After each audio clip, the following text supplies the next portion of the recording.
ఉల్లి చేసిన మేలు తల్లి కూడా చేదంటారు. ఈరోజు ఆ ఉల్లిపాయతో దగ్గుకి ఒక మంచి హోమ్ మేడ్ సిరప్ చూద్దాం.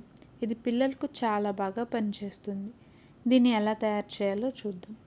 ఫస్ట్ ఒక కప్ ఆనియన్స్ తీసుకోండి. అంటే ఒక 2 మీడియం సైజ్ ఆనియన్స్ని కట్ చేసి తీసుకోండి. ఇంకా ఒక 5 టేబుల్ స్పూన్స్ ఆఫ్ హనీ తీసుకోండి. ఇప్పుడు ఒక గ్లాస్ కంటైనర్లో ఫస్ట్ కొంచెం ఒక లేయర్ లాగా ఆనియన్స్ వేయండి. దానిపైన ఒక స్పూన్ హనీ, అలా మళ్ళీ ఆనియన్స్ మళ్ళీ హనీ వేసి మూత క్లోజ్ చేసేయండి. చేసిన తర్వాత ఒక నైట్ అంతా ఉంచి మార్నింగ్ ఆ పిల్లలకి ఆ పైన ఒక జ్యూస్ లాగా ఫామ్ అవుతుంది కదా, ఆ జ్యూస్ ఇచ్చేసేయండి. తీయగానే ఉంటుంది, పిల్లలు ఈజీగా తీసుకుంటారు. ఈ సిరప్ని మీరు 3 డేస్ ఇస్తే పూర్తిగా తగ్గిపోతుంది.